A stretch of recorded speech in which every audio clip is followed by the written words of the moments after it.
一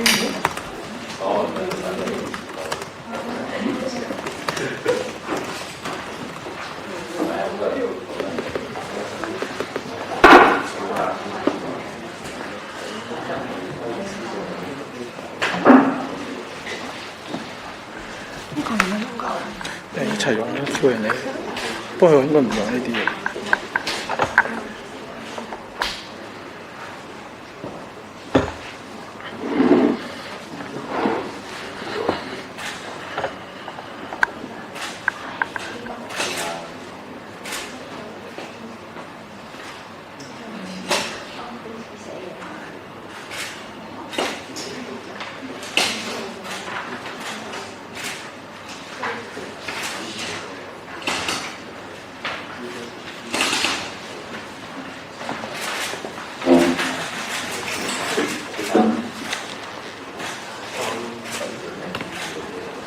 啲寫唔到嘅，寫唔到。你係鋪平數嚟㗎？呢度用㗎。正式開始時間係6:40，咁而家各位記者可以顯示上啲都用上嘅，咁到時再開始嗰陣會正式請兩位企起身會再俾大家驗多次嘅。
仲有5分鐘，我哋就會開始。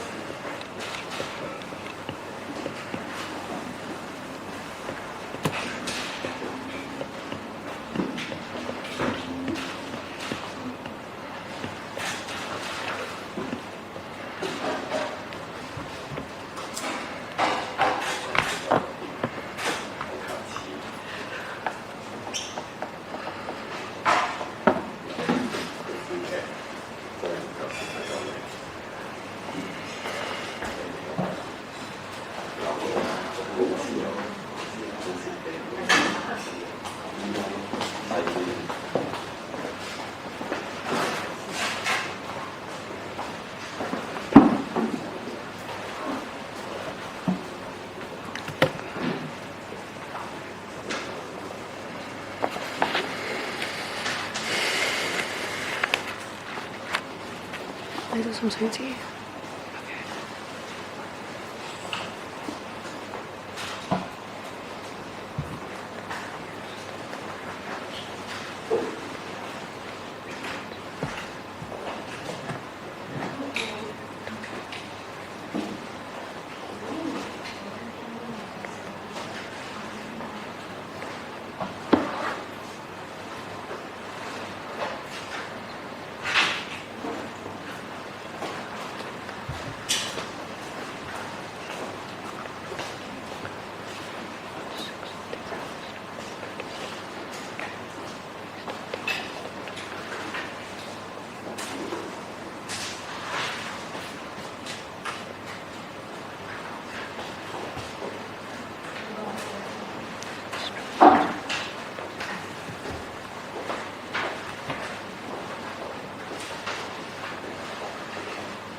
咁我哋而家開始我哋嘅記者招待會。喺記者招待會開始之前，想提翻各位記者一樣嘢，就係新聞稿之後咧會由 email 發放，有一個新啲嘅版本係會改咗嘅。咁同埋今次嘅記者招待會同埋民間記者會呢一個團體係完全冇關係嘅。呢個記者會係獨立嘅。唔該晒大家。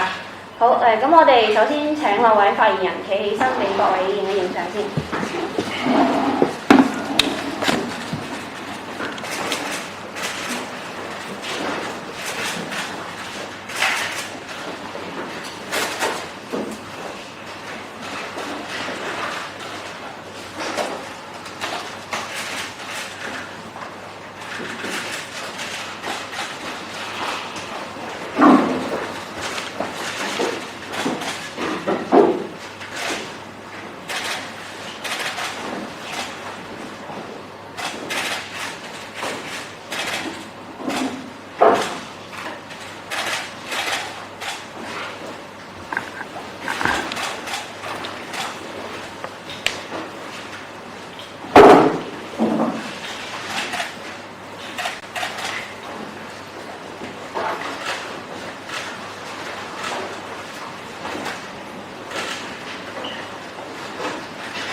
就正式開始今日嘅記者會。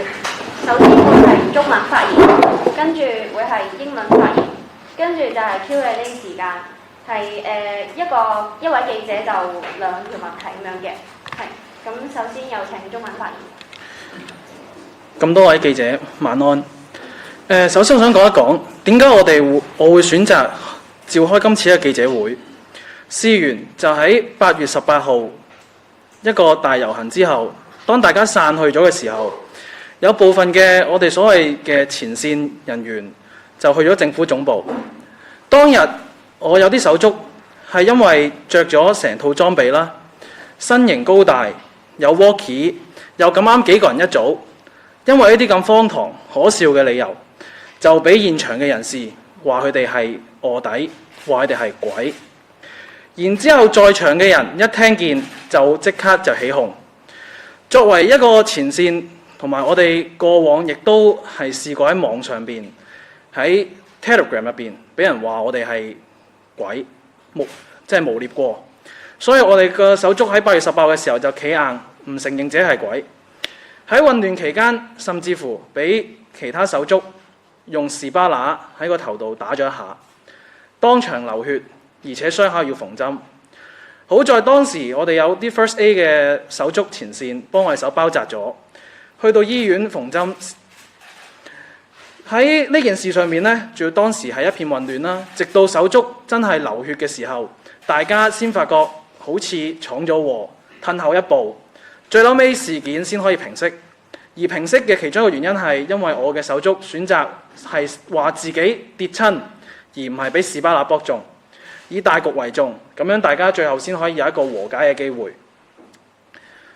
其實自從銅鑼灣嗰件事嘅臥底事件曝咗光之後，我哋見到喺8月17號光復紅土呢個活動之後啊，我哋有手足其實提議過叫大家前去旺角一帶繼續示威，但係當日好多人第一句就係問去做乜，但係第二句已經係大叫帶頭嘅就係鬼。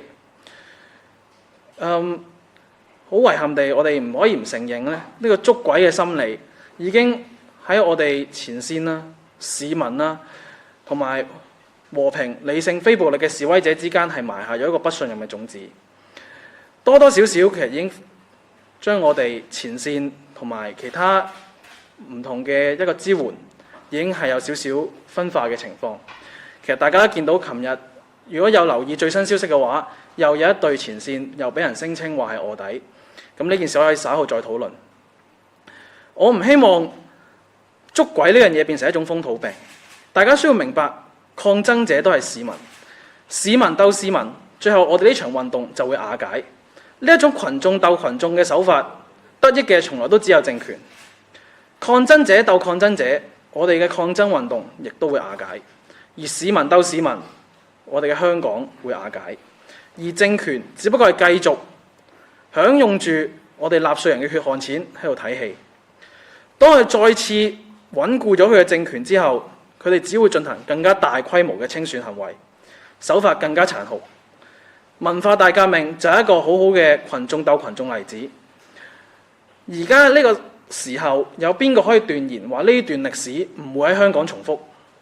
事件平靜之後，當權者又會唔會好似當年一樣，有得呢個舉報之風，呢個風氣蔓延，但係就向嗰啲自由講出政見嘅人報復呢？勇武派或者前線手足，佢哋嘅衝擊行為好多時候係為咗增加政府嘅管治成本。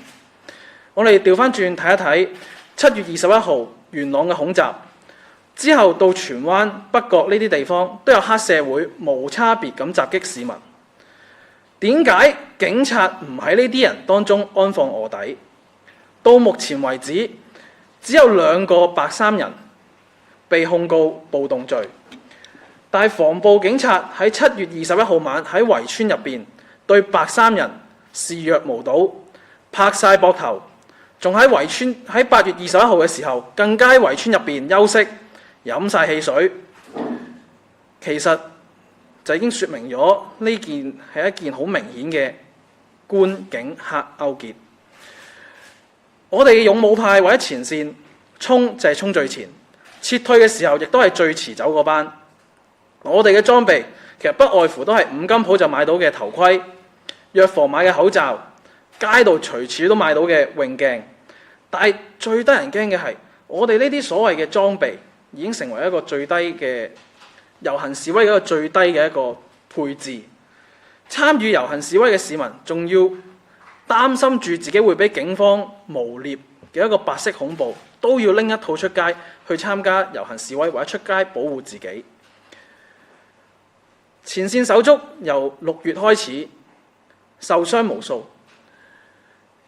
基本上好多手足嘅手手腳腳都已經俾警棍打過，而催淚彈、催淚煙更加係每個人都聞過。我想講，催淚彈、催淚煙嘅後遺症可以持續好耐，亦都有我嘅手足喺返屋企之後，成日都會產生一種聞到催淚煙嘅一個幻覺，亦都出現長期肚瀉、口乾、喉嚨痛，甚或者係有皮膚病嘅出現，例如皮膚有啲水泡。前線受傷嘅手足好多時候唔係衝突嘅時候受傷，就係喺被捕嘅時候俾警員無理毆打。而我自己認識嘅人入邊最少有10個，講緊係我自己認識，而唔係喺上網獲得嘅途徑。喺我自己認識嘅人入邊，就最少有10幾個人係被打至骨折。我想喺度同警方講少少嘢，我想同你哋講，你哋並唔係有牌爛仔，千祈唔好再用政權賦予俾你哋嘅權力去欺壓香港嘅市民。你哋嘅行為總有一日一樣會俾人清算，政權只不過係當你一個戲子。6條生命3隻眼換俾我哋嘅只不過公關形式，形同虛設嘅對話平台，同時就繼續縱容警察濫權濫暴傷害市民。由警方使用神經毒氣生化武器超過2000幾粒嘅呢個催淚彈，影響民居、安老院、老弱婦孺。喺冇委任證嘅情況底下，口出狂言，話警方執行職務嘅時候唔需要帶委任證。政府無數次嘅包庇同埋縱容警方，就好似啱先嘅記者會入邊就已經提及到，昨日嗰位跪地舉手嘅市民被一腳踢開，政府都會同佢哋美化做，只不過係用腳推開市民，或者美化成一個自然反應，何其可笑！政府亦同警方亦都無數次咁去縱容一啲撐警人士嘅暴行。若然政權繼續用佢強硬嘅手段去迫害香港市民，為咗維持穩定而打擊異見，消滅香港人同埋呢個地方嘅特質，以及繼續用啲去人化嘅命名去稱呼我哋嘅抗爭者，試圖剝奪我哋個人思想權利嘅話，可以見到呢個所謂強大嘅政權都只不過係識得做一啲懦夫嘅行為，就好似納粹嘅政權一樣。而且我想強調一下，就係催淚彈佢經過加熱之後，過期催淚彈經過加熱之後，佢會釋放一出我哋嘅一個有毒物質山埃，會進一步損害市民嘅身體。當年納粹黨喺集中營入邊，正正就係使用山埃去屠殺猶太人。林鄭月娥呢一名嘅始作俑者，其實我哋可以參考過往嘅例子，就睇得出佢係冇乜點聽取過民意，而家仲想用同一樣嘅手法去分化我哋抗爭者。我哋大概數一數，有3次公開嘅林鄭月娥同示威者對話。喺皇后碼頭嘅討論，碼頭照拆，講好嘅保育走數，喜帖街重建，討論完之後暫緩之後繼續拆。喺雨傘運動嘅時候，討論完之後，學生領袖更加入獄。究竟林鄭月娥佢係有幾自大，先可以令香港市民覺得佢仍然可信？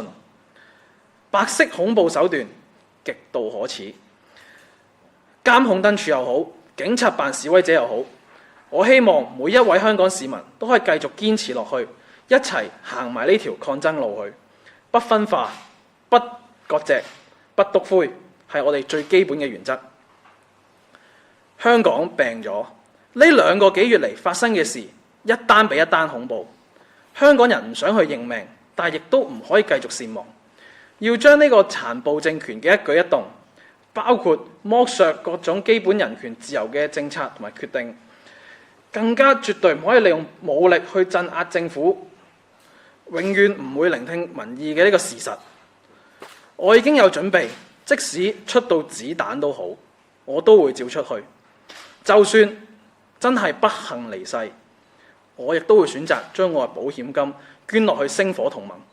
就算被捕，我喺獄中暴動罪呢10年，我都會選擇繼續去增值自己，抱住一個背水一戰嘅心態去應對，因為我愛香港，我愛香港人。不過可以嘅話，我並唔想對呢封咁嘅遺書埋單。香港係一個法治嘅社會，唔容許一啲強權分子喺度利用法治去打擊我哋希望發聲抗議嘅市民。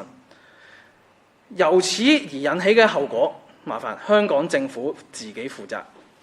香港政府如果要令香港市民粉身碎骨，就算螳臂擋車都好，我哋都會奉陪到底。我想再重申一次，5大訴求缺一不可，香港人加油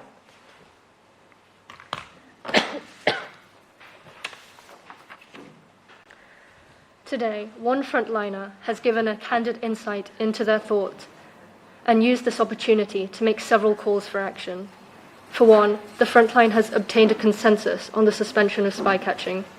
This consensus was reached within frontline groups, with an approximated over 100 frontliners. Here, we represent them in making an English speech. On the 18th of August, as those gathered around the Legislative Council began to disperse, a few chose to remain.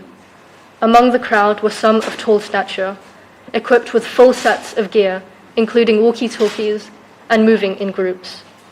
These individuals were soon accused of being spies and agents provocateurs. Once other frontliners heard this accusation, the scene descended into a confused frenzy.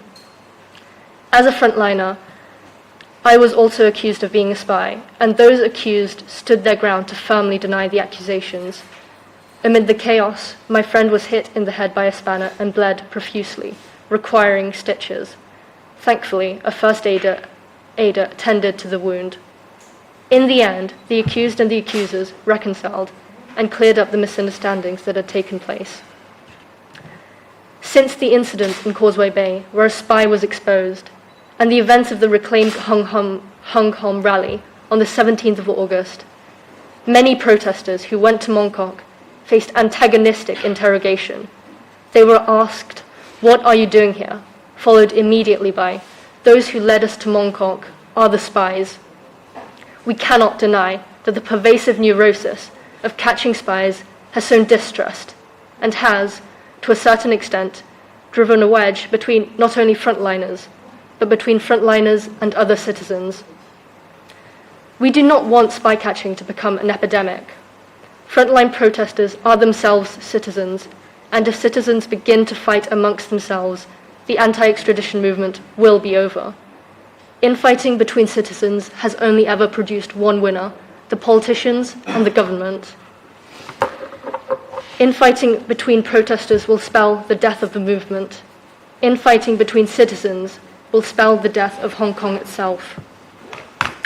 We cannot allow the Hong Kong and Chinese governments to succeed in their divide and conquer strategy. We cannot allow them to create sob stories of policemen out of taxpayers' hard-earned money, only to rub their hands on the sidelines as citizens fight it out amongst themselves. Once the movement dies and their grasp on power tightens further, this will only give the government an excuse to carry out the even more brutal and blood-curdling agenda of revenge and retaliation. The Cultural Revolution in modern Chinese history is the best example of the Chinese people being slaughtered at the hands of their own countrymen. Who is to say that history will not repeat, and that, like Chairman Mao Zedong, Hong Kong politicians will not be similarly merciless in exacting revenge on their own citizens, lured into speaking their minds freely. Frontliners are driven by the wish to increase the costs of governance of an already illegitimate government. It has been an entire month since the Yunlong terrorist attack on the 21st of July and the indiscriminate attack on civilians in Sunwan and North Point. And yet there have only been 2 arrests made in relation to these bloody incidents. Why did the police not send any undercover officers into the groups of gangsters during these terrorist incidents, but send so many pretend protesters into pro-democracy protests? Why are police shooting at the heads of pro-democracy protesters with rifles, yet readily seen sharing drinks with white-clad terrorists on park benches? The situation we find ourselves in is absurd. The police and the government are not even trying to hide their affinity to the triads. The collusion between them is both seamless and shameless. As a frontliner, we are always at the forefront of any battle, and also the last to bow out of them. Our gear consists of cheap and easily obtainable supplies. The safety helmets anyone can buy from a hardware store, the surgical masks anyone can buy from a pharmacy, swimming goggles that anyone can buy from a department store. Most unsettlingly of all, police brutality has meant that these supplies have become the bare minimum for any protester, frontliner or not. Even peaceful protesters who leave their house expecting no physical contact with the police have chosen to bring this gear every weekend to protests. Since June, tear gas and police batons have become a staple part of the life of a Hong Konger, frontliner or otherwise.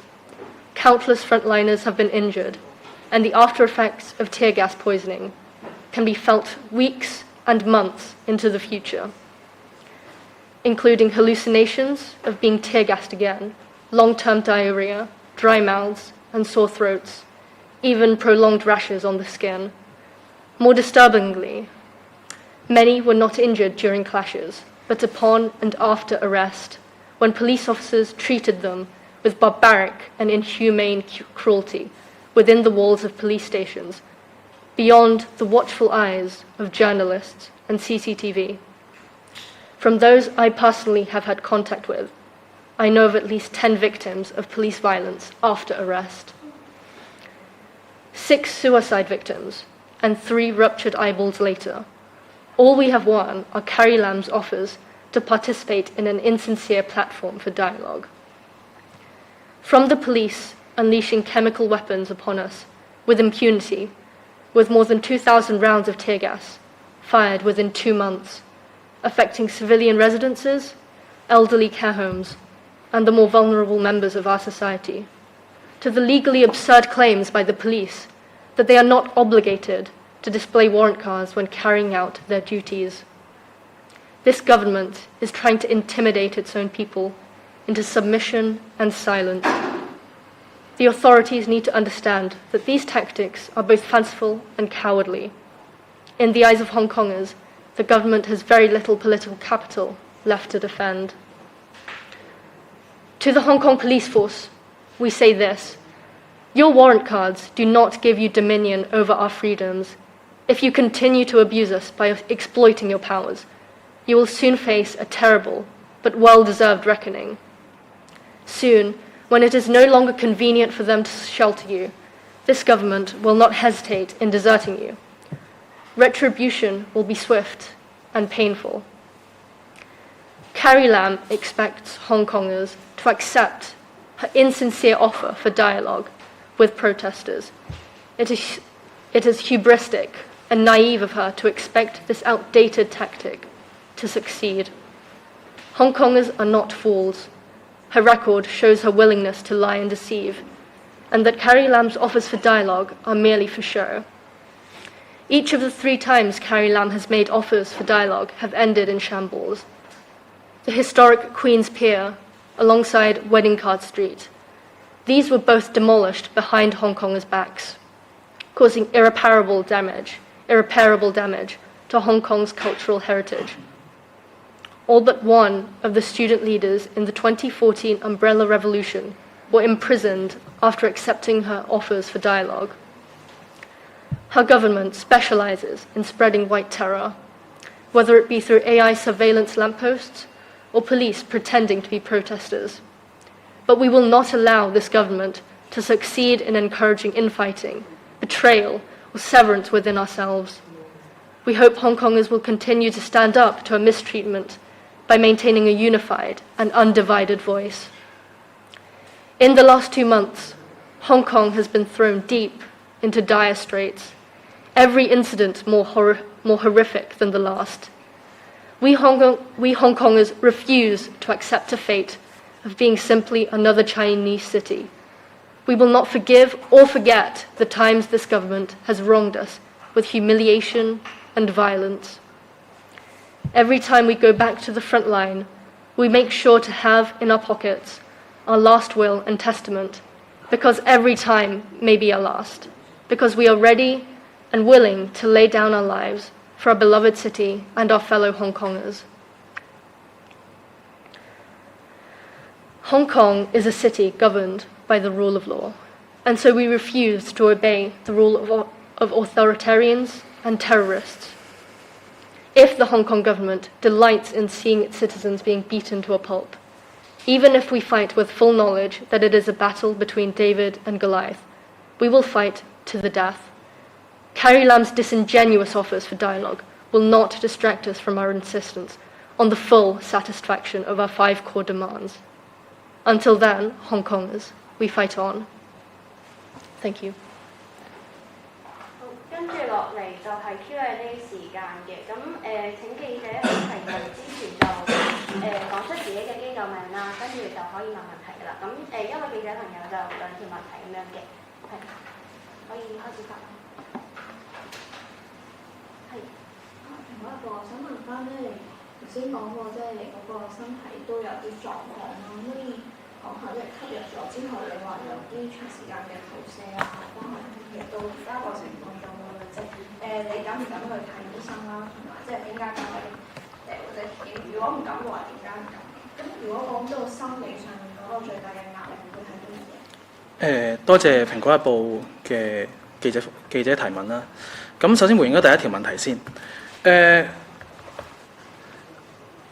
對於我嚟講呢，我自己個人真係出現嘅狀況呢，係會偶爾好似幻覺咁樣，會聞到啲催淚煙嘅氣體嘅味道。咁係嘗試過換咗套衫，沖咗幾日涼，冇再出過去，但係仍然都偶爾會忽然之間聞到催淚煙嗰種獨特嘅味道。咁我個人就會定義係一種幻覺啦。咁但係對於催淚氣體會唔會對一個示威者或者對一個市民造成一種幻覺，我覺得再要進一步交翻俾醫生啊，一啲權威性嘅一啲機構去斷定。咁但係亦都有我接觸過嘅 case 咧，就係因為催淚煙加埋汗水或者雨水，再醃一醃住，而令身體出現水泡嘅情況，亦都有嘅。而更加明顯見得比較多嘅咧，就係我啲手足會個咳嗽係明顯多咗，亦都容易氣促咗。咁呢啲情況係會比較明顯，同埋隨住抗爭嘅時間越嚟越耐，喺前線嘅時間越嚟越長嘅時候，個情況的而且確係有漸漸加重嘅。咁至於第二條問題，可唔可以麻煩記者再問多次？其實如果關於心理壓力方面，我可以講句，其實我屋企人係大家口中所講嘅心藍，而我係一個心黃。走出嚟呢場運動，好大一個壓力，其中一個因素就係家庭壓力。大家有時仲會抱咗個心態，就係屋企還屋企，政治還政治，政見還政見。咁但係講緊呢啲情況底下，每一次出去嘅時候，都好似要瞞住屋企人咁樣做一件違心嘅事。咁有時喺屋企亦都唔可以講翻自己嘅政見出嚟。我屋企人到今時今日仍然相信緊示威者係有錢收。咁但係作為一個前線，我可以好老實咁同你講，我冇收過任何錢。但係呢啲嘢，我可唔可以同屋企人講？其實我真係冇收過，我唔可以咁講，因為講出嚟只會係令到屋企人之間有一個矛盾，有一個摩擦，甚至乎以後都唔出得去。咁呢一種其實對於我嚟講係一個精神上嘅折磨，尤其係我知道我哋咁多香港人200幾萬香港人走出嚟上街，咁多勇武抗爭，大家去追求緊嘅都一樣公義，大家去做緊一樣正確嘅事，但係喺屋企嘅時候，因為家人嘅枷鎖、家人嘅關係，反而變咗一個罪咁樣。呢一個矛盾係一個對於我嚟講係一個最大嘅一個精神嘅一個問題。呢個壓力其實真係唔細，係啦。Okay, so if I can translate his answer into English first, and then we can move on. So, for the first question about long-term effects of tear gas, so speaking on his behalf, the long-term effects that he himself has experienced include hallucinations, smelling tear gas, even days after the protest is over, even after he has changed his clothes and showered several times. For long-term effects of tear gas in general, this would have to be referred to a doctor or other medical personnel to diagnose. But in general, when rain mixes with tear gas, with CS gas, and stains clothes, it will seep in, it will cause rashes. It can cause red spots and prolonged coughing.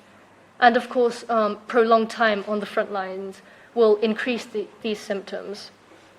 And for the second question, on stress. So, okay, I will speak for him. My family is the biggest cause of stress at the moment. My family is deeply blue, whereas I am yellow. And there is a policy within my home to say, so the home is home and politics is politics, and these are kept separate. My parents still believe that protesters receive money when they go out to protest, and I cannot say otherwise. I would say at the moment, this is the biggest stressor on my mental health. 下一位記者。我講 I 定係 he 對你嚟講，講 he。係。我係立場新聞嘅記者啦。咁而家其實示威者當中其實好多唔同嘅信條啦。咁當中比較大嘅信條就係兄弟爬山各自努力啦，同埋一齊去一齊走啦。但係而家嘅情況就係好多時候就想即係叫人一齊走嗰班人就話唔走嘅係鬼啦，跟住唔走嗰班就話叫人一齊散嗰班係鬼咁樣啦。咁當互相指罵係鬼嘅時候，咁其實係咪其實一齊去一齊走呢個嘅信條已經係凌駕咗兄弟爬山各自努力呢一個信條咧？其實目前而家嘅狀況。多謝立場記者嘅新聞提問啦。對於呢件事，我係咁理解嘅。齊上齊落，呢個係對我哋抗爭者最大嘅保障。兄弟爬山各有各做，可以話係我哋嘗試用多角度嘅思考，去揾出一啲更加有效嘅方法去完成、去走完呢一條路。但係即係由於即係運動一路發展以嚟啦，我哋前線不斷有人被捕，截至昨日為止，我諗應該係超過800位被捕。前線嘅人士一路越嚟越少嘅時候，其實大家面臨嘅風險越嚟越多。咁齊上齊落，我會理解做佢唔希望再有任何人犧牲，係答唔答到你嘅問題？但係會唔會覺得比兄弟爬山係重要啲咧？而家我喺我嘅睇法啦，我覺得的而且確每個人都係真係不能少，係啦。咁但係如果你話兄弟爬山各有各做，其實最主要我諗大家係擔心嘅一樣嘢就係話，叫走咗一班人，令大家危險增加咗，係啦。I didn't fully hear the answer, so let's move on for now. 帶返去副眼鏡。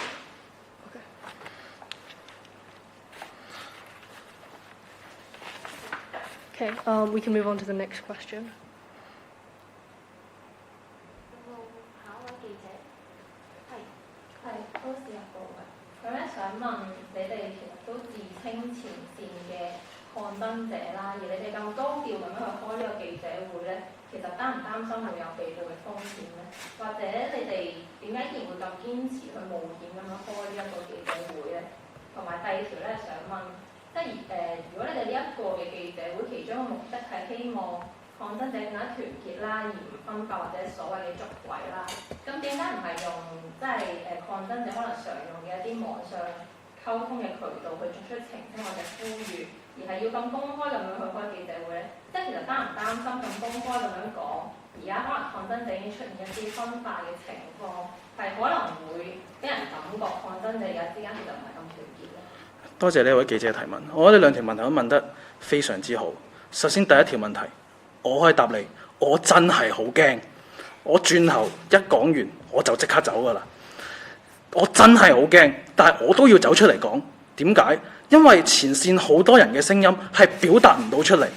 你需要明白一樣嘢，連登係我哋所謂嘅和理非，或者我哋所講嘅衰少少講句就係冷氣軍師嘅主場，而 TG 亦都係文宣組嘅主場。好多時候你提出一個叫大家唔好分化、唔好捉鬼，好多時候就會好多嘅圖啦，一下子將個問題推走咗。而喺連登方面，亦都有一大堆嘅幕後支援者啦，去討論呢件事。但係我想講樣嘢就係，佢哋永遠都唔明白前線嘅人諗緊乜嘢。前線係冇一個平台去發聲嘅。前線當大家喺度鍵盤戰士啊打字嘅時候，前線嘅人冇時間再睇手機㗎啦，亦都冇時間去表達啲自己嘅睇法。咁冷氣軍師又唔明白我哋前線嘅人諗乜嘢，成日就喺一個平台上面捉鬼。咁但係佢哋捉鬼嘅原因，每個前線聽到都淨係會笑，因為佢哋捉鬼嘅原因，所謂嘅合理懷疑，包括眼神兇狠、身形高大。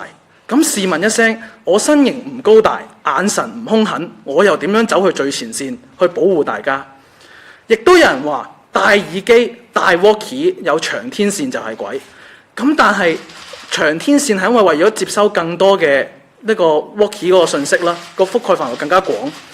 而耳機係基本上以小組形式活動嘅人必須要有嘅一樣嘢，甚至乎以我自己小隊為例，就係貼咗黃色嘅標籤。而琴日一單喺 TG 上面嘅就係粉紅色嘅標籤，大家會覺得有標籤就係鬼。咁但係我可以同你講句，喺一個咁混亂嘅場景底下，我要有翻一啲標識物去揾翻自己人，係有一個相當嘅重要性。尤其是我一個經歷就係喺728元朗遊行嘅時候，大家好經常會走散。如果我唔係靠住一啲標識物，係好難喺茫茫人海當中盡快召集自己嘅手足兄弟。咁就係咁嘅情況。咁所以點解要用到呢個平台，呢個記者會，係因為我覺得呢個平台先可以有機會俾我哋幕後嘅支持人員、和平、理性、非暴力嘅示威者聽見前線嘅聲音。Okay, so to translate, on the matter of consequences, yes, the idea of them are terrifying, but every time he still returns to the front lines. And why this press conference? So I think many people on the front lines cannot express their views. Telegram is a platform mostly for content creators, for people working on publicity, and forums such as LIHKG are for people not on the front lines. People on the front lines, they do not have a platform to express their views on or to debate on. And when you are on the front lines, you have no time to check your phone or instant messaging. People on the front lines, so people perhaps on forums will engage in spy catching in the moment. They will tell if a protester is a spy or not by stature, by expression. But these things are unreliable tells, and it is actually laughable that a spy can be identified either by wearing a walkie-talkie or an ear communication device. because on the front lines, such implements, such communication devices are necessary for communication. As mentioned before, on the front lines, many people do not check their phones. They do not check instant messaging. Spoken communication is required to regroup and to organize. For instance, on the 27th of July, it was difficult to organize people together. People would scatter, people would go all over the place, and it was necessary that there be instant, live, spoken communication for people to regroup. And that is also why a press conference is needed. A press conference is needed because we have no social media. Frontliners have no social media to express their views onto. That's all. Thank you.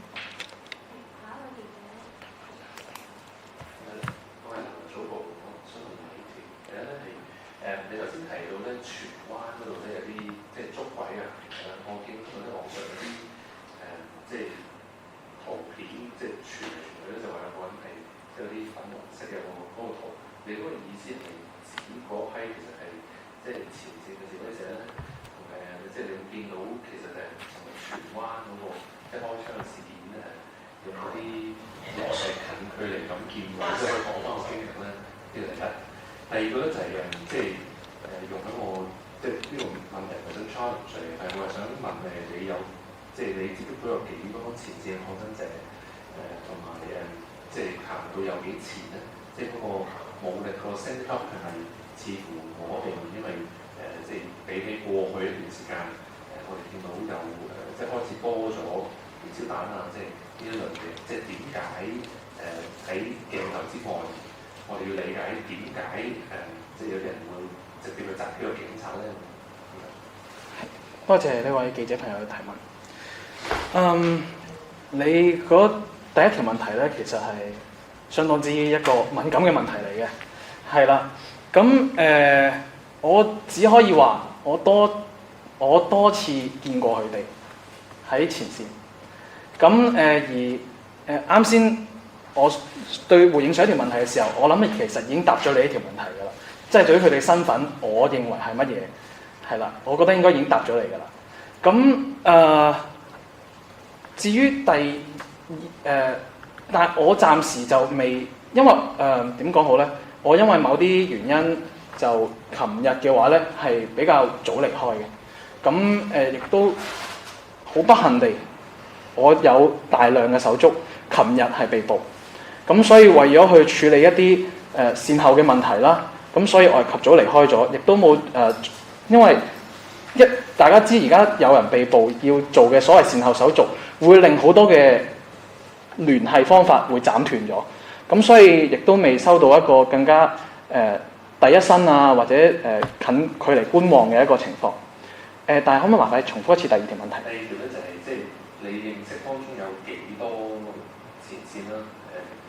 即係有幾前啦，同埋點解個武力係好多個 weekend 比之前更加升級？因為即係喺我哋 design 喺畫面之外嗰個升級嘅原因。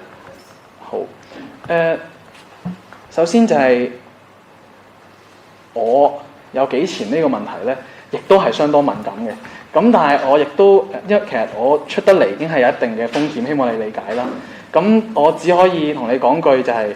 大家見有位就想互相補位，咁所以幾前就係啦，亦都唔再俾一個確實好明確嘅一個答案，係啦。咁但係至於你話點解示威者嘅一啲投擲物啊各樣會變多咗咧？咁我相信係同警方最近嘅一啲升級亦都有關係嘅。即係琴日嘅情況，大家知係出動咗水炮車嘅，咁。其實即係大家希望做多啲嘢去保護自己，或者阻礙警方去拘捕，或者即係我哋個意思係拖得一秒得一秒。咁而其實燃燒彈啊呢啲其實佢嘅初衷係希望投擲喺條路度嘅時候，製造一個斷層，等對方唔可以追趕過嚟。咁如果係啦，即係我相信呢個先係使用嘅初衷。因為係警方嘅武力不斷升級，大家害怕剩低嘅手足更多被捕，先不得不做出一啲防禦性嘅措施。咁咁而回應翻小姐話你話我自己認知嘅前線有幾多人咧？咁其實我相信都即係喺 TG 有聯繫或者喺啲 group 入邊都計咁樣咧，咁其實可能係超過200-300。Okay, so on the first question, in regards to Chunwan spy catching activities, I believe the previous answer already answered this question. And on the second question, on escalation, on why protesters escalated, I would say that this was not escalation, this was self-defense. Over the past 2 months, police have been constantly escalating their violence and their tactics on the front lines. Petrol bombs create a barrier of defense between the police and the protesters. And yes, I would say this is an issue of self-defense, not escalation on the part of the protesters. On how front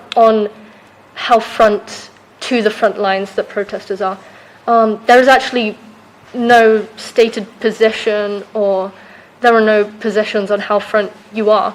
It's just everyone compensating each other, deciding where someone goes and where someone needs to be. So it's, I would say everyone is a frontliner there. How many frontliners personally are on TG? Over 300 on TG, I would say. 我意思我補充頭先，你意思即係你相信粉紅色嗰啲條子嗰個全都係嗰個第一個問題嚟嘅。我會喺呢件事入邊見到捉鬼風氣仍然蔓延，可以咁講，係啦。咁其實嗰個 post 嗰個連登嘅討論下邊嘅一啲留言咧，我諗亦都係佢哋小隊作出嘅一啲澄清嚟㗎啦，係啦。可唔可以補充問咧？即係你頭先講到話，譬如投擲燃燒彈呢啲都係即係爭取時間去保護抗爭者。係，咁我想問下，因為其實譬如政務司司長張建宗都話即係示威者嗰個星期嘅示威係有法無天啊，或者警方咧喺即係記者會都話因為示威者嘅一啲挑釁，所以佢哋先至會用武力去還擊嘅。咁你哋對於佢哋呢啲説法有冇啲覺得唔認同嘅地方，或者你有幾認同？多謝你嘅追問。咁其實當佢話係警方係針對示威者嘅挑釁而作出嘅還擊，咁但係我想問下，對大家香港市民嚟講，最大嘅挑釁係乜嘢呢？會唔會係100萬人上街，然之後繼續無視；200萬人上街繼續無視；170萬人上街仍然無視？呢個會唔會先係最大嘅挑釁呢？咁而無視嘅背後，繼續派出警隊作為一個擋箭牌又好，一個爛頭卒又好，去將示威者嘅聲音鎮壓落去。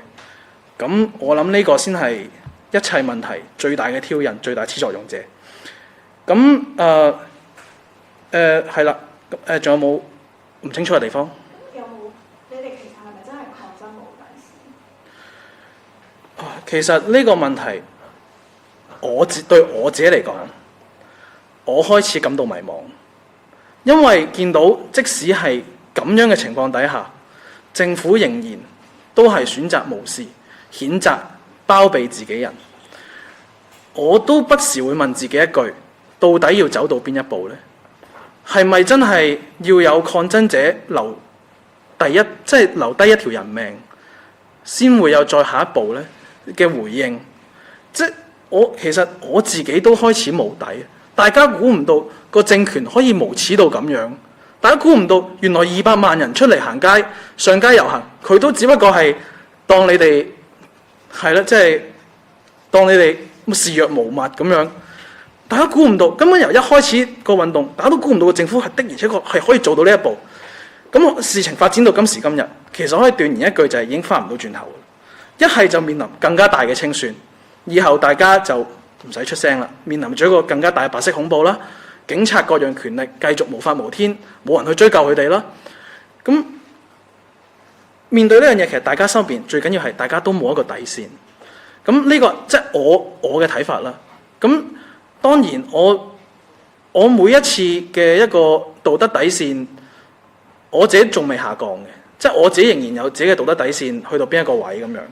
咁其他人我唔可以代表佢哋，咁只可以講句兄弟爬山各有各做，咁亦都不分化不割席不篤灰。請問仲有冇記者想提問？如果冇，我想追問翻，其實你其實因為你話你識前線就係238嚟嘅抗爭者咁樣，咁其實你即係提出呢一個新聞稿啦，你又開咗記者會，其實你嘅背後民意其實大概有幾多人左右？其實係開過一次嘅一啲叫做 TG Group 嘅投票啦。咁其實但係關於問啲前線，大家想唔想繼續有呢種捉鬼嘅風氣啦？咁其實投票嘅人基本上係100%係表示係唔支持繼續捉鬼呢個行為，係啦。咁大概幾多人？其實呢個背後嘅民意？呢個係大概100人到啦，係啦。咁係大家都係覺得唔應該繼續捉鬼捉落去。OK。咁如果冇記者繼續其他問題，我諗今日嘅記者會就到此完畢啦。多謝各位記者朋友，係，多謝晒。